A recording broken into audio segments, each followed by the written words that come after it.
গ্রহণ, বিশ্বাস। দ্বিতীয়টার নাম হলো গিয়ে ভক্তি। দ্বিতীয়টা কি?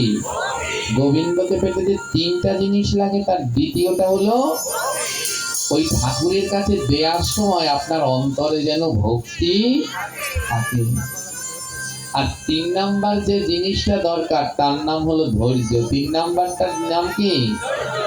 ওই যে ভগবানের কাছে বিশ্বাস ভরে থালা ভরে দিলেন, এই যে দিলেন ফল মিষ্টি, বিশ্বাস করে দিলেন ভগবান গ্রহণ করবেন। বিশ্বাসের সাথে মিশালেন ভক্তি, বিশ্বাস আর ভক্তি ভরে গোবিন্দকে এই ফল মিষ্টি দিলেন।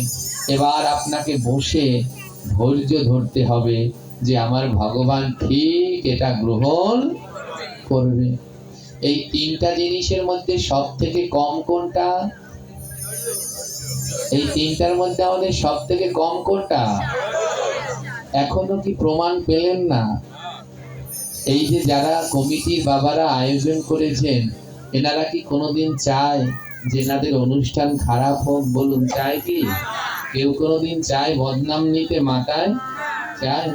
তারা যথাসাধ্য চেষ্টা করেছেন, কিন্তু দৈবের লিখন না যায় খণ্ডন। এই যে আমাদের সব থেকে কম হলো ধৈর্য।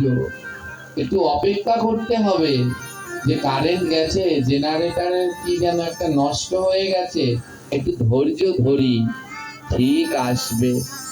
এই যে বারবার হরিকথায় বিঘ্ন হয়, কেন হয়? এটা কি ওই কমিটির লোকদের দোষ? সাউন্ডওয়ালাদের দোষ?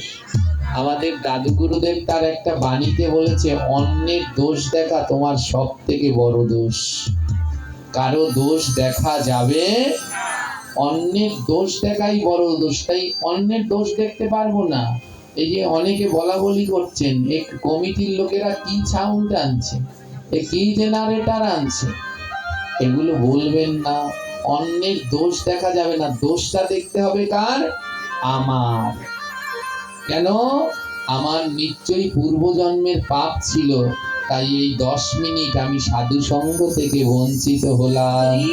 আমার যদি স্বীকৃতি থাকতো তাহলে এই 10 মিনিটও আমি সাধু সঙ্গ করতে পারতাম। দোষটা সবসময় নিজের খুঁজতে হবে, অন্যের খোঁজা। এই 3টা জিনিসের দরকার গোবিন্দকে পেতে হলে: বিশ্বাস, ভক্তি, ধৈর্য। আর আমাদের সব থেকে কম হলো ধৈর্য। যেই না কারেন্টটা গেল, সব উঠে উঠে সুরসুর করে দৌড় দিচ্ছে। দেখুন, আবার কারেন্ট আসছে, পরে আবার পিঁপড়ার মতো সুরসুর করে আসছে। ধৈর্য লাগবে। ভগবানকে পাওয়া এত সহজ নয়। গোবিন্দকে পাওয়া যেমন সহজ, আবার তেমনই কঠিন। তাই একটু ধৈর্য ধরবেন। ভগবানের এই কথা শ্রবণের জন্য ধৈর্য দরকার। চঞ্চল মনে গোবিন্দ পাওয়া যায় না। ধ্যান দিন, দ্রৌপদীরও না এই দোষটা শুধু আমাদের না, দ্রৌপদীরও ধৈর্য কম। দ্রৌপদীর যখন বস্ত্রহরণ হলো, দ্রৌপদী প্রথম বললেন, হে গোলকনাথ, আমায় রক্ষা করুন। ভগবান গোলক থেকে রওনা দিয়েছেন। গোলকের কৃষ্ণ, তার শঙ্খ চক্র গদা পদ্ম ধারণ করা, তিনি গোলক থেকে রওনা দিয়েছেন, গোলকনাথ হয়ে তিনি রওনা দিয়েছেন। ওই যে ধৈর্য কম, 1 মিনিট যেতে পারেনি, 1 মিনিট যায়নি, এর মধ্যে দ্রৌপদী বললেন, হে দ্বারকানাথ, আমায় রক্ষা করুন। কি বললেন? জোরে বলুন। প্রথম বললেন কি? ওই গোলকের কৃষ্ণ এবার চলে গেলেন দ্বারকায়। এবার দ্বারকায় গিয়ে দ্বারকানাথ সাজলেন, কারণ যে রূপে ডাকবে তাকে তো সেই রূপে আসতে হবে। হ্যাঁ, সেই রূপে তো তাকে আসতে হবে। দ্বারকানাথ সেজে গোবিন্দ রওনা দিয়েছেন।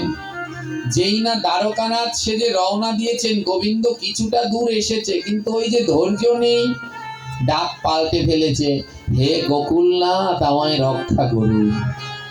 দ্বারকার কৃষ্ণ আর আসতে পারলেন না, আবার ফিরে গেলেন গোকুলে।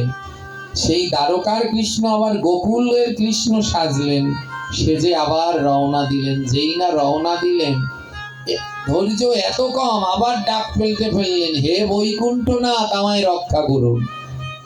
আবার গোকুলের কৃষ্ণ ফিরে গেল বৈকুণ্ঠে। বৈকুণ্ঠনাথ সেজে আবার কৃষ্ণ রওনা দিয়েছেন। আমার ধৈর্যটা এতটা কম, বৈকুণ্ঠে গোবিন্দ যেতে পারেনি, এর মধ্যে দ্রৌপদী ডাক আবার পাল্টে ফেলেছে, হে বৃন্দাবন নাথ আমায় রক্ষা করুন। কৃষ্ণ আবার বৈকুণ্ঠ থেকে কোথায় গেলেন? এর জন্য একটা গান আছে, দেখবেন, কত নামে ডাকে দ্রৌপদী তবুও আসে না। গাইব কি করে, একটা বাজে তো আরেকটা বাজে না। হ্যাঁ, কত নামে ডাকে দ্রৌপদী তবুও কৃষ্ণ আসে না। তুমি ডাকিতে জানো না